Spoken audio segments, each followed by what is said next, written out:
Olá! O Entre Linhas conversou com o escritor e jornalista Sérgio Rodrigues, que está lançando A Vida Futura. Nesse novo romance, os escritores Machado de Assis e José de Alencar descobrem que seus livros serão reescritos e decidem visitar o Rio de Janeiro dos tempos atuais, onde eles acabam se envolvendo com milicianos e com uma jovem e enigmática estudante.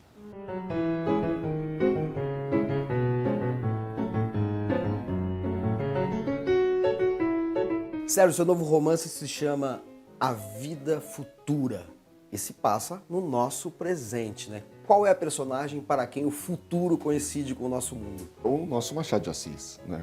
Eu cometi essa loucura de incorporar o Machado, de ser o cavalo do Machado, né? De tentar reproduzir a linguagem dele e brincar com isso. É claro que é uma comédia, né? Fazer isso num registro realista seria uma completa insanidade. Ele vem acompanhando o José de Alencar, que está revoltadíssimo com a notícia de que tem uma professora disposta a reescrever os textos deles. Desde o início, a ideia era usar esse olhar do Machado, irônico e tudo, para olhar o Brasil do presente, né? Como é que foi lidar com a língua do Machado? Como é que você lidou com a tentação e o risco de parodiar o estilo de um escritor inimitável? Para começar, eu não estava em meu juízo perfeito quando eu tomei essa decisão. É uma coisa bastante imprudente. Agora, foi divertidíssimo, foi divertidíssimo. Eu gosto de brincar com registros variados, né? O meu livro anterior, A Visita de João Gilberto aos Novos Baianos, cada conto é um registro diferente. E ali, nesse livro, tem um conto chamado A Fruta por Dentro, que se passa na noite de núpcias da Capitu. E o narrador entra na cabeça da Capitu. E eu acho que isso foi um conto que eu acho que é o meu conto preferido desse livro. E eu acho que ele me deu coragem, sabe, Emanuel, já que eu entrei na cabeça da Capitu, agora eu quero entrar na cabeça do pai da Capitu. Eu tive muito receio de como isso seria recebido, né?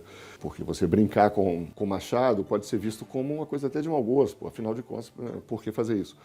Agora, as primeiras leituras têm sido muito positivas, assim, acho que as pessoas entenderam a piada. Esse tom muito machadiano dos primeiros capítulos, ele vai se esvaindo aos poucos à medida em que ele convive com o nosso presente, o que já estava dentro dos planos, né? Ele vai aprendendo novas palavras, a prosa dele vai se tornando um pouco mais contemporânea. Quando eu acabei isso, eu não aguentava mais, né? Eu fiquei muito aliviado de poder largar essa sobrecasaca do Machado e poder sair de camiseta de novo. Ele vai para o Rio de Janeiro, então ele encontra milicianos. No tempo dele, a palavra milícia tinha um outro sentido, né? Era uma força paramilitar que funcionava como polícia e tal, mas era oficial. Ele acaba caindo numa universidade que está muito empenhada em discussões de gênero neutro. Né? Ele se defronta com o fato de que ele virou negro. Com certeza ele era negro, né?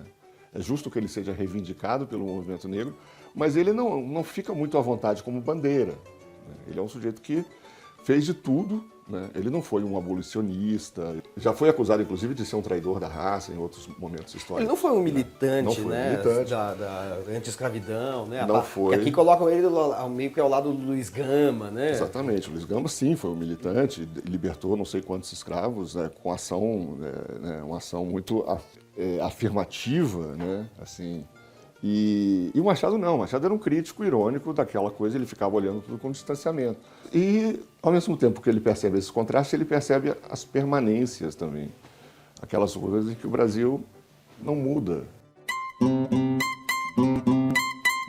Mas uma das coisas mais interessantes e talvez não tão engraçadas, né? Não tem tanto efeito humorístico num livro que é pautado pelo humor, de certa maneira, é o choque do Zé de Alencar e do Machado ao constatarem o que virou o Rio de Janeiro contemporâneo, né? Logo no começo, o Alencar fala para o Machado: é tanta sordidez, nosso fracasso é retumbante, império, república, tudo deu em nada. Ou seja, é um olhar bem desencantado sobre um presente que, para aqueles autores que formularam até um projeto de Brasil através da literatura, realmente seria muito decepcionante. Eu acho que sim. Inclusive para o Alencar, que era um escravocrata, né? Era um conservador. Agora, você vê, o Machado responde a isso com mais cautela. Fala, não, calma, a gente acaba de chegar, vamos investigar melhor essa sociedade aqui. O tempo todo, essa dinâmica dos dois é do Alencar sendo muito assertivo, né? Contra o que ele está encontrando aqui na vida futura, nesse nosso presente. E o Machado falando, não, peraí, vamos tentar entender o que está acontecendo.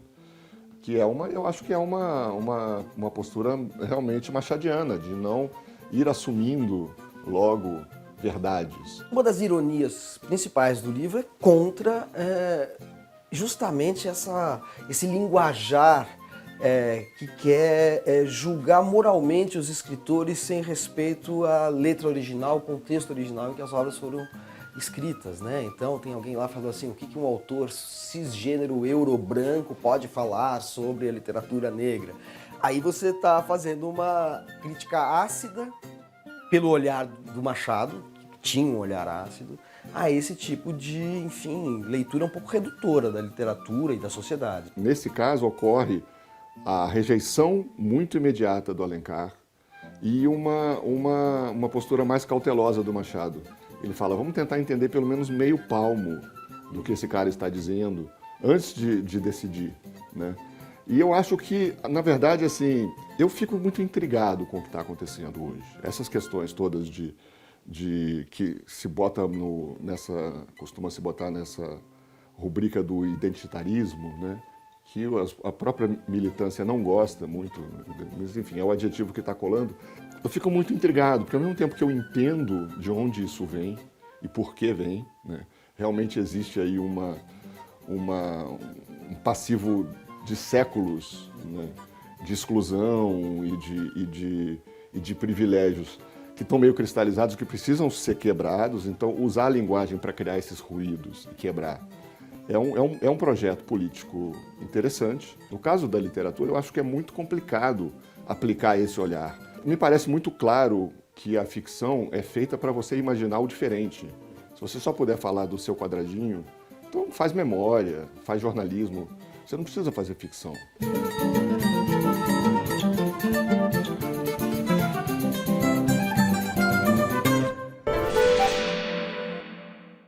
O que faz uma pessoa gostar de ler, seja quando ela é criança, até mesmo depois que ela fica adulta? É claro que faz toda a diferença a educação que ela recebeu na escola, o exemplo, a educação familiar, mas quase todo bom leitor consegue se lembrar de livros específicos que fizeram toda a diferença.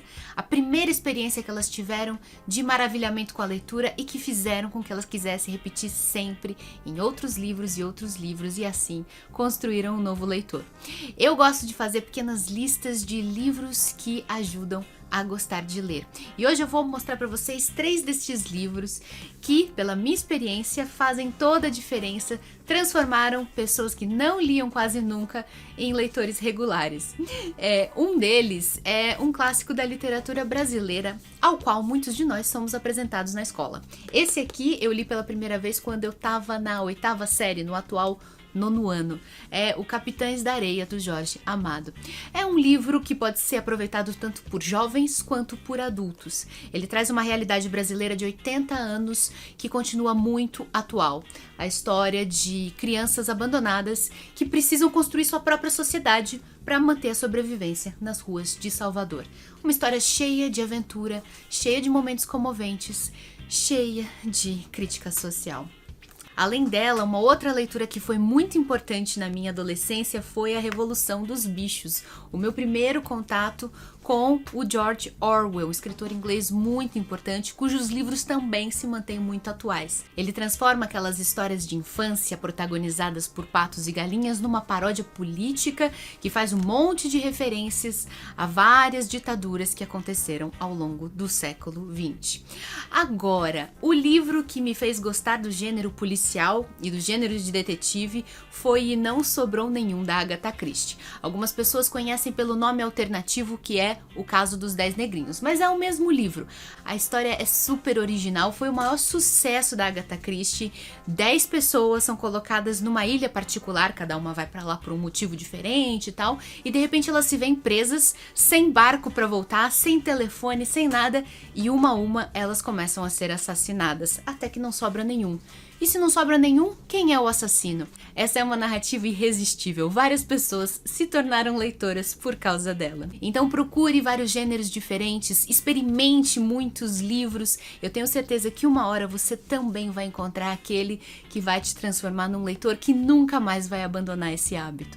Um beijo a todos, até o próximo vídeo. Novo romance do português Walter Ugumãe, As Doenças do Brasil cria um universo imaginário para flagrar o violento encontro entre colonizadores e colonizados. Noite no Paraíso reúne contos da celebrada escritora norte-americana Lúcia Berlin, autora de Manual da Faxineira. Em Africano, o geógrafo e pesquisador Cauê Lopes dos Santos desfaz estereótipos sobre a África e analisa a inserção dos países do continente no contexto da globalização. E Flecha traz textos em prosa da poeta portuguesa Matilde Campilho, que oscilam entre microconto, memória e ensaio.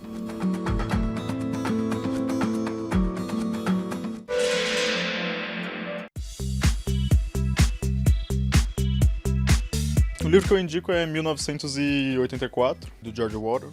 Eu indico ele porque ele é bastante interessante para quem primeiro gosta de literatura. O Orwell ele tem uma técnica muito boa e é um livro que se trata sobre uma distopia onde as pessoas não têm liberdade de pensamento, não têm liberdade de basicamente nada.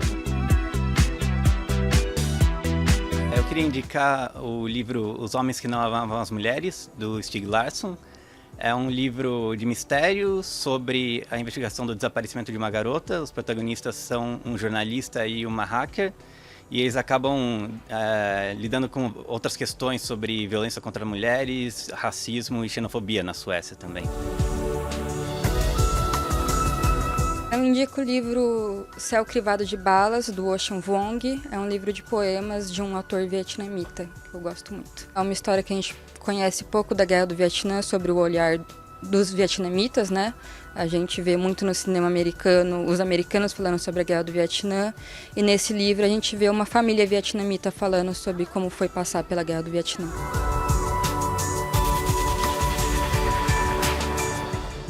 Depois do intervalo, tem a Biblion, Biblioteca Digital de São Paulo, com um acervo gratuito de mais de 15 mil livros. O Entre Linhas volta já.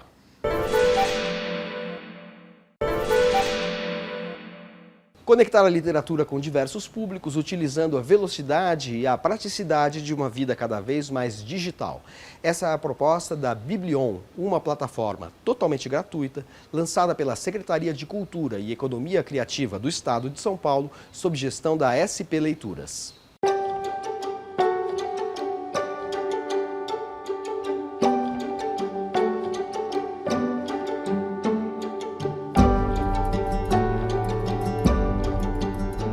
Pierre, como é que surgiu a ideia da Biblion? Qual foi a gênese dessa biblioteca digital? Existem bibliotecas digitais mundo afora, né? A tecnologia existe para fazer, né? Mas existia uma questão de direitos muito complexa que tinha que ser resolvida e não havia aqui no Brasil uma oferta de livros para bibliotecas públicas digitais. Então a gente vinha estudando isso desde muitos anos, né? Esperando um momento mais favorável. E esse momento surgiu nessa gestão da Secretaria da Cultura e Economia Criativa. Aí nós apresentamos um projeto, discutimos um projeto e levamos adiante. Importante dizer que toda a cadeia do livro é remunerada pelo governo do estado de São Paulo. Eu me refiro às editoras, aos autores e às autoras, claro, enfim. Então, cada vez que um livro é emprestado, isso significa uma remuneração por este empréstimo para todos aqueles que têm direitos sobre aquela obra que foi emprestada, né?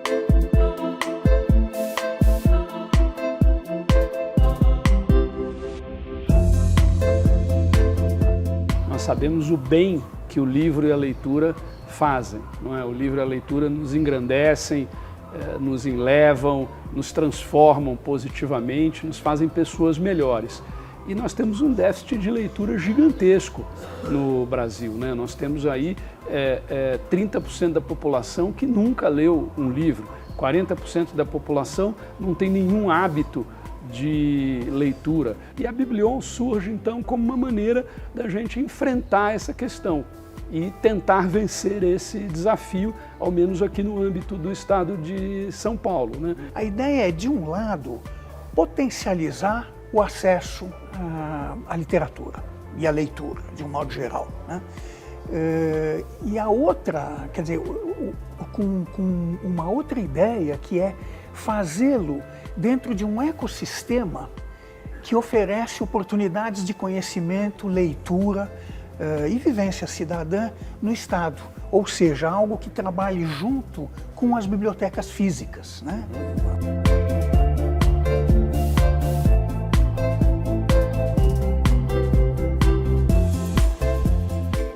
Entrar na Biblion e usar a Biblion é extremamente simples, né? Você pode acessá-la na loja de aplicativo do seu celular, gratuitamente. Então você entra na loja de aplicativo, escreve Biblion, né?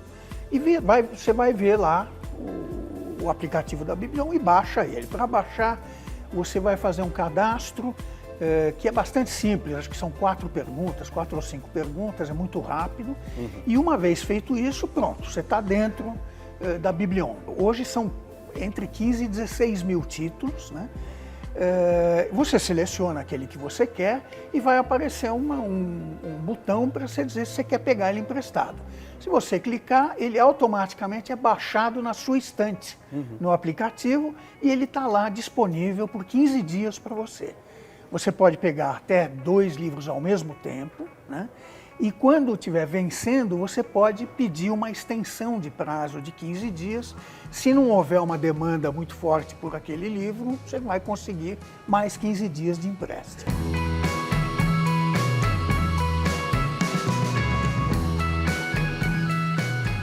Nós temos uma equipe de bibliotecários, evidentemente. Essa equipe de bibliotecários, nós estamos integrando ela a um conselho curatorial. O próprio dispositivo tem um mecanismo pelo qual o usuário pode indicar os livros que gostaria. É muito legal você ter uma biblioteca que pode mexer no seu acervo constantemente, né? Por causa disso, você acaba construindo o acervo junto com quem usa a biblioteca, quem interage com a biblioteca.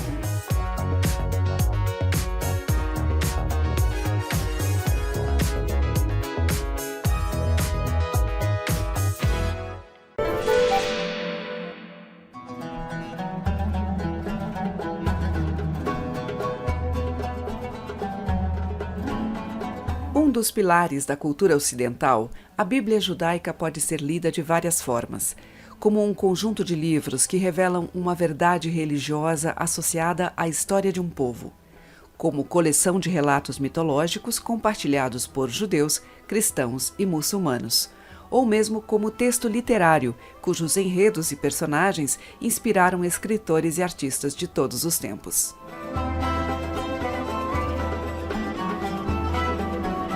A versão para graphic novel de Frédéric Boyer e Serge Bloch concentra todas essas vertentes com pitadas de humor, mas com muito respeito e até reverência às escrituras sagradas.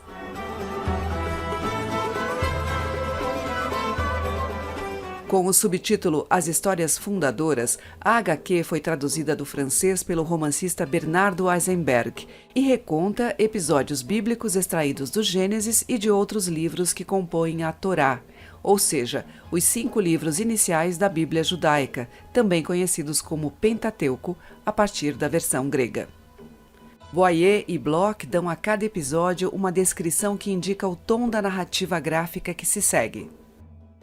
Assim, temos Caim e Abel, ou o ciúme mortal, Noé, ou a última tentação de Deus, e Babel, ou a história de um desvario totalitário, numa sequência que avança para além da Torá e inclui outros escritos proféticos ou de sabedoria, como os Salmos e o Cântico dos Cânticos.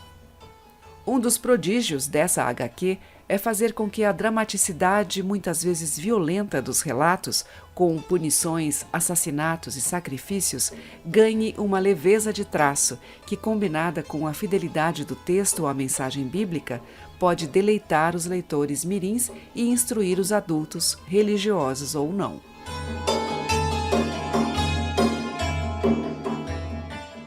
O Entre Linhas de hoje termina com trechos da entrevista que José Mendlin concedeu ao programa Roda Viva em 2006. Empresário e bibliófilo, ele nasceu em São Paulo em 1914 e morreu em 2010. Formou a maior e mais relevante biblioteca privada do país e foi membro da Academia Brasileira de Letras. Entre as obras que escreveu estão Uma Vida Entre Livros e Memórias Esparsas de uma Biblioteca. Em 98, Mendlin lançou o CD O Prazer da Poesia. Até a semana que vem. Meus pais gostavam de artes plásticas, por exemplo. A paixão que eles tinham, eu acho que herdei dirigido para livros. Mas de onde veio essa paixão, isso não se explica, né? Eu cresci num ambiente cultural. Meus pais liam, meus irmãos mais velhos liam, tínhamos uma biblioteca em casa, não de raridades, mas de bons autores, de modo que eu me habituei a ler desde os 12 anos. Eu costumo dizer que ter o livro não devia ser condição para ler. O Brasil deveria ter muito mais bibliotecas circulantes em que todas as pessoas de qualquer nível pudessem ter acesso à leitura. Eu não sei quantos livros o governo doou a bibliotecas, mas eu não creio que de um registro de 5.000 bibliotecas no país, não sei se há 1.000 que possam ser classificadas realmente de bibliotecas vivas. De modo que o que eu consegui reunir, o que eu qualifico de loucura mansa, realmente é um número excessivo para um particular.